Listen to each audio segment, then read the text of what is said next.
What's up mga ka-fashionista and welcome back to my channel!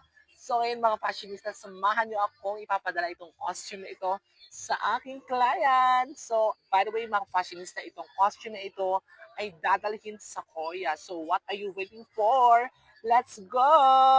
So alam niyo mga ka-fashionista, itong costume na ito is na-challenge talaga ako. Dahil alam niyo na, this is my first time na gumawa ng ganito kalaki, nagamit talaga yung rubber. And then, thank you so much po sa aking client sa tiwala. Kasi na-challenge talaga ako nitong costume na ito. Kaya, tumpak ganun. I'm so happy sa nagawa ko mga fashionista. And of course, credits to the owner po nitong design po nitong costume na ito. Hindi ko, kalimutan ko yung Madi yata pangalan yun dun sa TikTok. And yes, kalimutan ko yung totoong pangalan niya. Pero Madi po yung nasa TikTok niya. So, thank you so much po. And yes, mga fashionista, yung kasama ko sa pagpadala nitong costume nito, yung aking papa at yung kapatid ko, mga fashionista. And sadly, mga fashionista, close kasi yung GNT kasi, you know, na family day. So, babalik kami bukas, mga fashionista.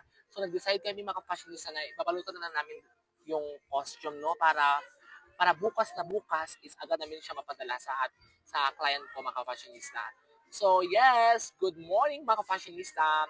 Pupunta na po kami sa GNTM naman kasi ipapadala namin mga ka-fashionista. Ganon. So, di ba mga ka-fashionista, super lucky yung ipapadala ko sa aking client. And of course, maguguwa talaga ang GNT dito mga ka-fashionista dahil alam niya, ninyo, first time ko itong magpadala na ganito kalaki mga ka-fashionista. Kaya magugulat talaga sila.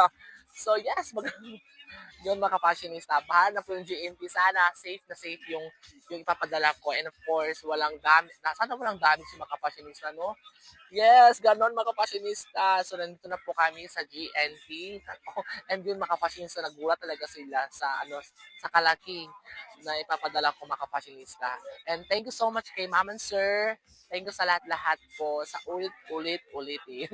And yes, don't forget to like this video. And of course, mga kapassionista, don't forget to follow me para lagi kayong updated sa mga videos ko. Thank you so much for watching. Bye-bye!